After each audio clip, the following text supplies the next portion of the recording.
In 2157, humanity has developed the great theory of education and gotten rid of wars, hunger, and terrorism. Earth's nature has healed, medicine has advanced enough to save people from any disease, and space traveling has become the norm. Max is traveling around the universe in his own spaceship while avoiding the calls from his family because they want him to go back to college.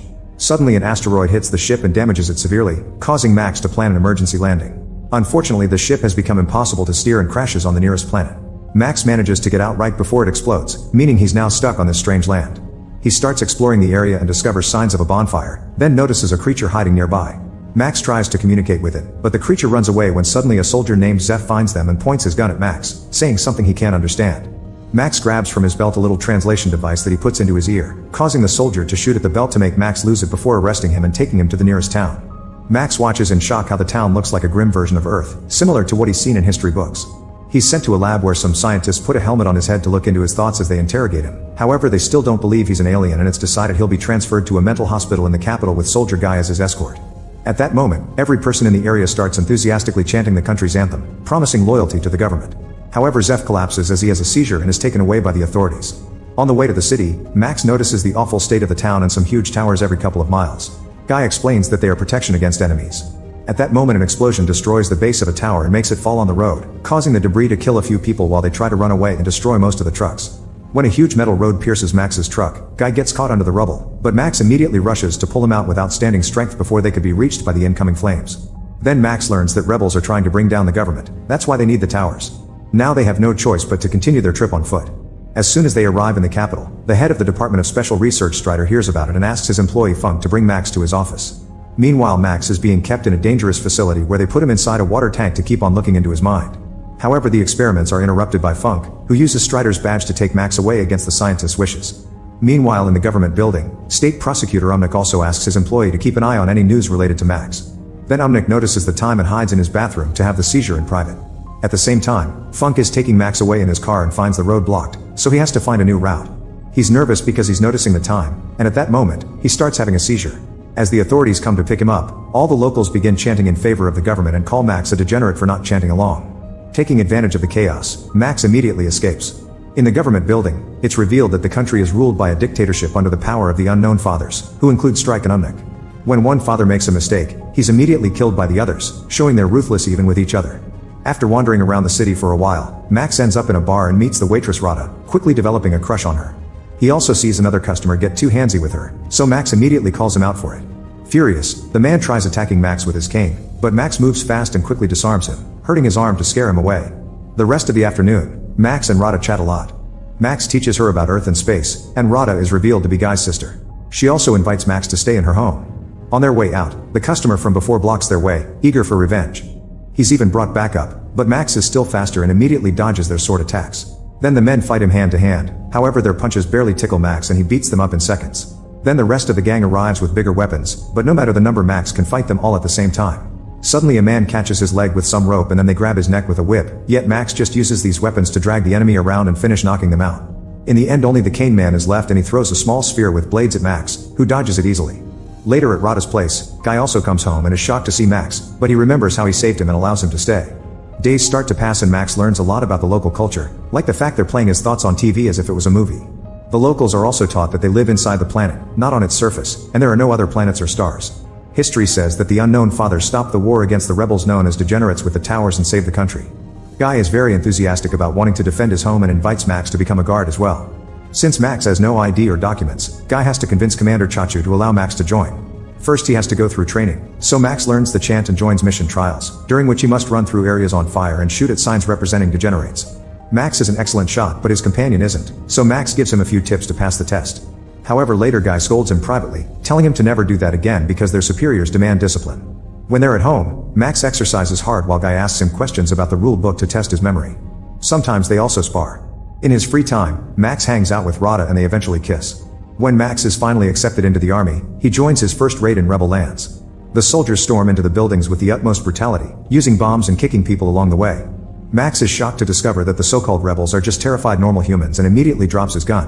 While the others arrest them, a rebel comes out of hiding and opens fire on them, but he's quickly knocked down and Chachu starts kicking him just for fun. Afterward, Max watches how dozens of normal humans are brutally arrested and pushed into trucks.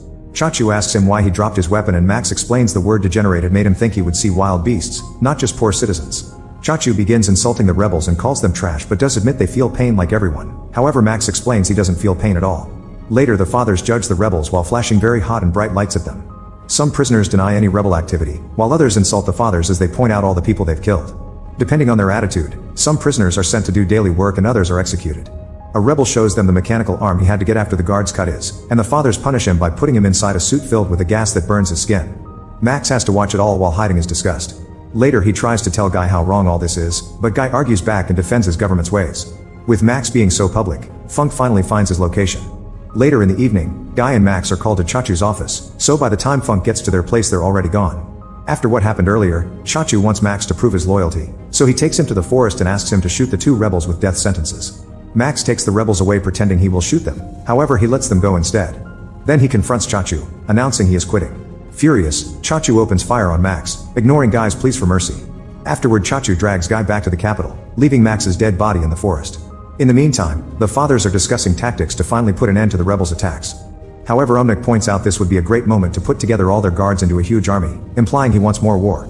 The others like the idea of a full invasion, but they'll have to find a way to make the public accept the idea of war starting again, perhaps by planning a fake assassination attempt. In the evening, the rebels in the forest find Max and are shocked to see he's still alive because his body recovers very fast.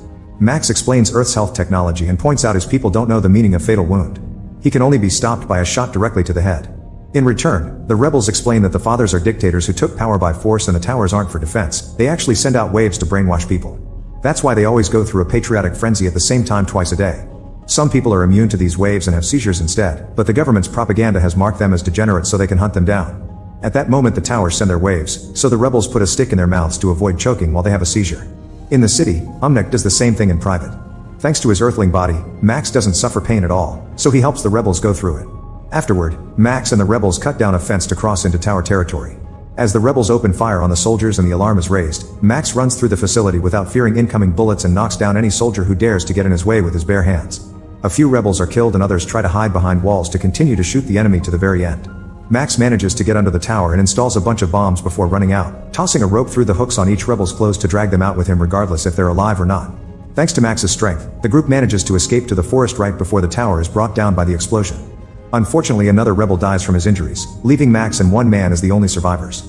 Sometime later, Max sneaks back into the city and reunites with Rada, unaware that a neighbor sees him and calls the authorities. When Guy comes home, an argument ensues, and Guy tries to kick Max out.